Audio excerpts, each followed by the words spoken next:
Hai guys, jumpa lagi dengan gua Rizky di Ulasan ID. Mungkin kalian masih bingung buat pembelian GPU di kelas mid-end, ya mungkin di harga 4,5 jutaan atau 5 juta lah. Di sini gua akan coba review salah satu GPU di range harga tersebut karena di sini gua udah punya RX 5600 XT. Dan RX 5600 XT yang gua punya di sini adalah dari brand Asus, yaitu Asus TUF Gaming. Jadi langsung aja kita ulas.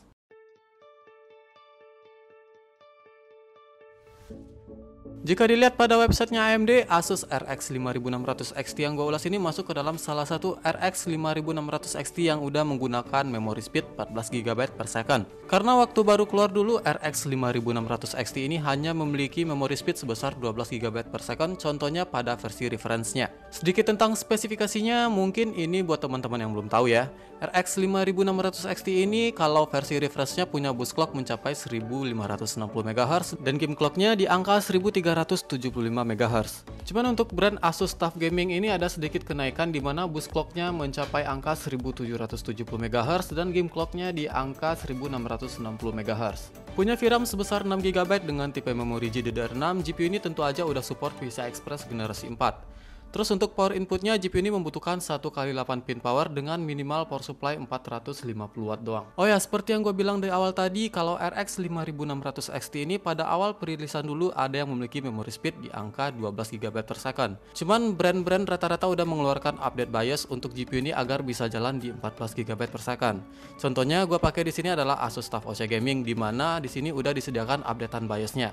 Jadi bagi kalian pengguna RX 5600 XT, kalian bisa cek website brand GPU kalian masing-masing. Ini adalah perbedaan ketika BIOS-nya sebelum dan setelah diupdate. Jika kita lihat di sini, ketika BIOS-nya diupdate ada kenaikan yang terjadi pada memory clock dari 1500 MHz menjadi 1750 MHz. Dan bandwidth memori juga naik dari angka 288 GB per second menjadi 336 GB per second. Oh ya, untuk pengujiannya gue menggunakan prosesor Ryzen 7 3800 XT, memori Corsair Dominator Platinum 2x8 GB, motherboard menggunakan ASRock B550 Steel Legend, dan PSU menggunakan XFX XTR 750W Gold. Untuk CPU coolernya gue menggunakan Corsair H115i RGB Platinum, dan storage menggunakan ADATA XPG 8200 Pro 512GB. Pada 3D Mark Time Spy, ketika BIOS-nya dalam kondisi default itu gue dapat skornya untuk graphic score di angka 7113, dan 3D Mark Fire Strike berada di angka 20795. Pada game Shadow of Tomb Raider, gua main di settingan high hash, di mana pada kondisi default ini rata-rata FPS itu berada di angka 89 FPS.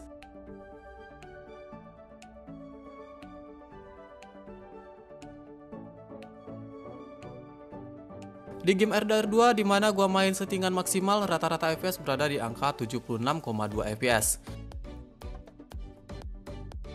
Dan untuk game kompetitif seperti Call of Duty Warzone, pada kondisi ini gue dapat FPS di angka 119 FPS dengan settingan rata kanan. Nah, selanjutnya ketika gue coba update BIOS dari RX 5600 XT ini, dan kebetulan cara update BIOS-nya gampang banget, hasilnya performa dari GPU ini mengalami kenaikan yang cukup masif di mana terjadi lonjakan performa sampai ke angka 10%. Dan berikut ini adalah perbedaan performa antara kondisi default dan setelah update BIOS. Bisa dilihat di sini perbandingannya cukup terasa, khususnya pada game seperti Call of Duty Warzone yang bisa mengalami lompatan FPS sebanyak 30 FPS. Dan untuk game RDR 2 tidak begitu mengalami kenaikan yang berarti karena game ini lebih condong ke arah CPU bond.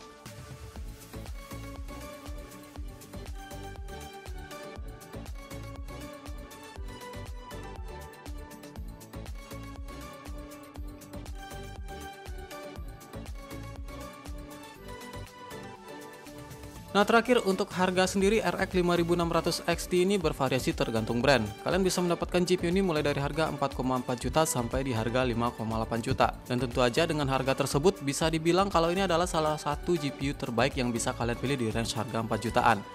Selain memberikan performa yang sangat memadai pada resolusi Full HD, GPU ini juga memiliki price to performance yang baik di kelasnya. Itu dia ulasan gua tentang Radeon RX 5600 XT dengan memory speed 14 GB per second ini. Jika kalian udah beli RX 5600 XT, jangan lupa buat cek GPU kalian apakah masih 12 GB per second atau udah 14 GB per second. Like dan share video ini jika kalian suka, dan jangan lupa subscribe channel ini supaya kalian gak ketinggalan ulasan gua berikutnya. Gua Rizky pamit undur diri, bye!